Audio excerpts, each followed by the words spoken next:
What's up, tech people? I bet you have not seen this. This is by far the most white motherboard which I have come to see from ASUS. This ASUS TUF X870-Pro Wi-Fi 7 W Neo recently came out of CES 2026, but the name itself is a weird one. Let me share with you why. I was trying to understand why an ASUS TUF board has the word Pro in it. A mainstream motherboard with Pro features? Well, sort of, because I have found one which I will share with you later. Before I go on to the box, let's see what else we have inside the box. First, you will get a white Wi-Fi 7 antenna, which also allows you to use Bluetooth. Then you get the board, and beneath them, there's a pair of white SATA cables, one right angled and the other straight. There's also two M.2 rubber packages for single-side SSDs, and also a M.2 screw for the non-toolless SSD slots. You also get a bunch of documents such as this quick user guide, white TUF stickers,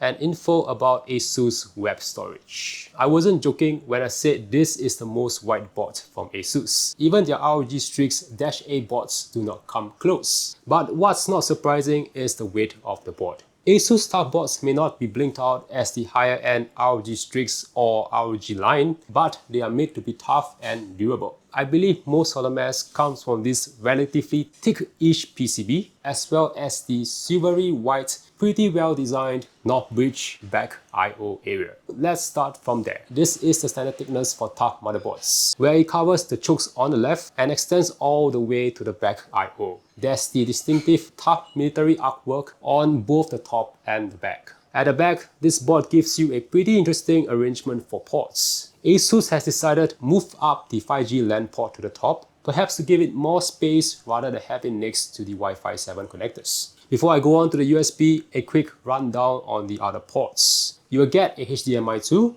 the connectors for the Wi-Fi 7 antenna, a BIOS flashback button with its accompanying light, a clear CMOS button to reset your board, and a streamlined number of audio ports. For the USB, there are 3 USB Type-A 10GB ports, 2 USB Type-C 40GB ports you can use as a DisplayPort port, a USB 2 which is made to flash and update your BIOS, and 4 more USB Type-A 5GB ports in blue. Of course, you'll get more USB at the front. This board gives you the standard USB Type-C 20GB port, 30 watts of fast charge for you to charge your mobile devices. There's also one USB 5GB header, giving you access to 2 more Type-A at the front. And this is pretty new, 3 USB 2.0 ports. This is pretty useful for when, for example, your case has 2 USB in the front and the CPU cooler that you want to use also requires a USB 2.0 connection. Now that you have 3 USB 2.0 ports, you don't have to spend extra money to buy a USB 2.0 adapter to power all 3 connections. The heatsink for the top VRM is also of a standard height, and it features ridges, which is useful to dissipate heat from the voltage regulators, as well as the heat that may come out from around the CPU socket area. The CPU socket, if you're not familiar, allows you to install AMD Ryzen 7000, 8000, as well as 9000 CPUs. There are 4 RAM slots for DDR5 RAM, which in this climate is quite a challenge to get unless you wish to spend a lot of money on RAM. So that's it. I do not know how you plan to get a 32GB DDR5 RAM kit at a reasonable price, much less up to 256GB of DDR5 RAM. Ouch. Before I go on to the second main area, let's talk about the rest of the white stuff. Starting at the top, there are 2 8-pin CPU power connectors. Next, above the RAM slots, you'll get a slightly different configuration for the CPU cooler connectors. The AIO pump is on the left, and there's a nice gap from the CPU fan and CPU fan optional on the right. The white on the pump header also makes it stand out from the CPU fan and optional. In case you are not able to see the labels that are next to them. On the extreme right, you will see the 4 Q diagnostic LEDs, which tells you what's going on in your system. There's more space in between each LED now, and I also like that the labels are bigger and clearer. The space should make it easier to see the different colors as the motherboard cycles through all 4 Q LEDs during pulse. Below the 4 diagnostic LEDs, you also see your first 5V ARGB connector, followed by the 24-pin connector to power on the board. Next, I have mentioned about the front USB. and below them you'll get 2 SATA ports. Going to the bottom, we start off with the front panel connectors. I appreciate that ASUS also has made the labels bigger and clearer for people to see. I can't say I remember how to plug the connectors all the time, so having a big clear diagram really helps a lot. Next to it, you'll get a water pump as well as the chassis intrusion header. You can use the water pump header if you have a custom water cooling loop, and I believe it can also double up as a fan header. Next, I have mentioned about these 3 USB 2, and I'm going to quickly glance over the temperature sensor as well as the COM debug. And if you need more ARGB connections for your ARGB fans, you have 2 more over here. This is probably the first pro feature which I can find on the motherboard, and that is the COM port over here. This is usually only found on Workstation or Pro motherboards, where you can use it to connect to more industrial-based hardware or applications. And finally, we finish with 4 more fan connectors and a connector for the front audio. I would have liked a fan connector on the left for exhaust, but it may be difficult to squeeze one with the limited space next to this M.2 slot. So it is a give and a take. Oh wait, there's actually one more. It is my first time seeing a 3-pin SPD out header on a motherboard. You don't get an actual audio port at the back, but you're still able to connect this motherboard to a TV or to a console. Time for the second main area. While memory as a whole has been hit hard because of AI, I believe storage is still more manageable compared to RAM. So that said, ASUS has also done a pretty good job to let users know what these slots are. You can see each label clearly after I remove all these heatsinks. The first one, you do this, and it gives you a PCIe 5.0 X4 slot. You can put both a Gen 5 as well as a Gen 4 SSD inside this slot. Unfortunately, there is no double thermal pad backing on this slot, which is slightly unusual. Perhaps you'll only see double backing on the higher end ROG Strix or ROG boards. That said, the heatsink is pretty robust. While it is not as tall as what you get on the higher end boards, this size is already good enough to remove the heat from the SSD. To install in this slot, it is very simple. Slide your SSD into the notch, press down until you feel or hear a click, remove the film, and do the same for the heatsink. The next M.2 slots are beneath this square heatsink. Let me first remove this square piece. Oh, by the way, this cool area with the big tough logo contains the PCH. I believe there is a fan inside of it, but I could be wrong. Anyway, this is a Gen 5 X4 slot, and this is a Gen 4 X4 slot. Wait, are you really gonna get 2 Gen 5 X4 slots on a tough motherboard? Well, not exactly. These slots are X2 speed on default, which is about the same speed as a Gen 4 X4 slot. And unfortunately, it also shares the same bandwidth as the 2 USB 4 ports at the back. Well, not gonna lie, I am a bit confused. The USB 4 controller will run at PCIe 4 X2 when you have an SSD inside this M.2 slot. USB 4 40GB per second is essentially Gen 3 X2. Does this mean that this board gives you an upgrade in speed? Not sure. Gotta figure that out. Anyway, if you want to have a full-length X4 slot, you can toggle this in the BIOS, but you'll not be able to use the USB 4 at the back. Well, at least this third slot is a very easy to understand Gen 4 X4 slot. ASUS chose to have this fourth M.2 slot unshielded. Well, it is okay because Gen 4 SSDs do not get as hot as Gen 5, so you still can get away without a thermal heatsink. Installing SSDs in these 3 slots are also pretty simple. Like the first, slide your SSD into the notch, and even though you can technically press down the SSD onto the slot, I would prefer to pull back the tab first before installing the SSDs. This will ensure that I may not damage the tabs in a long run. But wait, I am not done with slot shenanigans, because 2 things. Number 1, this is the only slot which somehow allows you to put longer SSDs. I say somehow because I don't see any way to remove this latch from the 2280 position. It seems to be glued to the board. Pretty weird if you ask me. It is there, but it is not usable. And 2, because this M.2 and PCIe slots are shared, so if you have an SSD in this M.2, this PCIe will run at Gen 4 X4.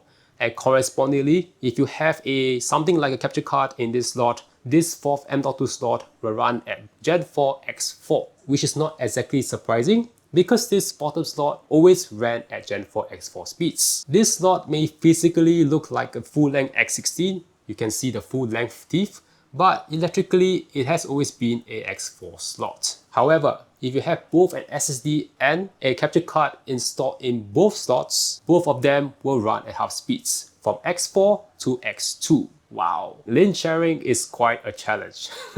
Anyway, for this final slot with the white silver armor is a Gen 5 X16. Your main graphics card generally goes into this slot, unless you have another use such as a Gen 5 M.2 expansion card. ASUS tough boards do not give you the fancy Q-Release PCIe slot or a button press, but this lever to secure your graphics card. I wasn't a fan of it when I first came across it because I felt it was quite janky, but this lever has since improved over its previous iterations. It is more responsive and it is a lot easier to install and remove your graphics card. Well, this section isn't usually the most interesting, but ASUS, for lack of a better word, has made it interesting. This is what a 64MB BIOS gets you. A shiny, new colorful interface with elements from ASUS Armoury Crate. Besides that, 64MB also allows ASUS to have the Wi-Fi driver pre-installed in the BIOS. But there is a caveat. I found out that if you are to update the BIOS, which I did,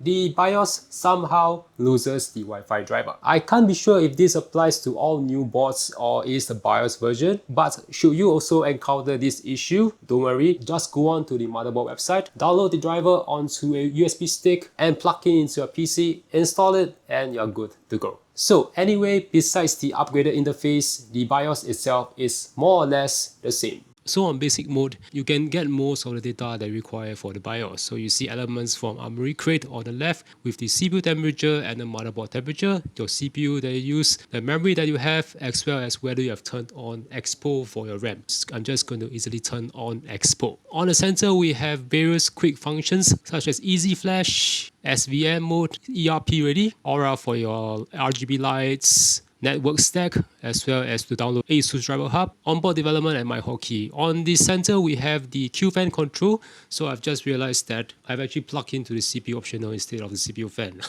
On the right, you have the set of RAM, your DRAM. So now I'm now going to Q-Fan control. I'm going to keep the fan curve as standard. So now we have a new thing called Essential mode. So this is basically a basic plus mode. All of the essential things that you require for your BIOS tuning, such as the fan control information that you have. If you want to overclock your CPU with PBO, you can also do so here. The functions are similar to the advanced mode with PBO, manual, auto, advanced, enhanced. There's also turbo game mode for your X3D CPUs. Enable turbo game mode for higher speeds. Now going back to the advanced mode where everything is the same, turn on Expo here. And you can see your BIOS information over here. Overclock your CPU also here.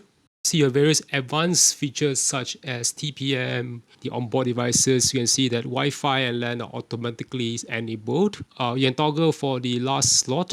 And next one is where you want to set regarding the USB 4 and the M.2 stop. You can either give the full speed to the M.2, but you have to disable the USB 4. Okay, so now I'm at the tool page. ASUS Easy Flash and update your BIOS. ASUS Secure Erase to clear your SSD. Full HD setup, which I'm going to enable if I want to see a more high resolution 1080p BIOS, which actually looks very good. And the next one we are going to go to is the BIOS Q dashboard, which has since been upgraded. So you can see it's now also more colorful. There's a lot more information. Tells you specifically each part that you have on your PC. Tells you everything from the brand, the model, the make. So it's very, very good. Very, very well upgraded. Clicking on each component also brings you to the specific component page. So you don't have to look for the specific component page if you want to, for example, overclock your CPU or overclock your RAM. So this is very good. ASUS My Hotkey, you can have different functions for F3 and F4, such as booting from your various devices, disable or enable the auto install of the ASUS Armoury Crate. So it's the same as the basic function. One main thing that I'm trying to figure it out is the Q-Fan function in the advanced mode. I can't seem to find it in the advanced mode, so I went through every page. Even when I search it, I can't seem to find it. So what I have to do is go back to Essential mode, then go back to Easy mode. I can find the fan controller. It's kind of weird. In case you're looking for it, it's not available in the advanced page. So for this board, I like that ASUS has taken steps to make the board a lot more white. This board ticks all of the boxes if you are into a full white motherboard and you want to build a full white PC. Also like to mention the very nice convenient location for the CMOS battery. You can see that it's not blocked by any of the slots or any heatsink. So in the case you will need to remove the CMOS battery, you can easily plug it out and put it back in without having the need to remove any heatsink. So this is a very good job. Tough motherboards are one of the better options in the ASUS line if you don't wish to spend too much money, because they do give you a lot of expansion for both M.2 as well as your various PCI devices. So if you like this video, write down in the comments if you prefer a black tough or this white tough motherboard, and catch you in the next video.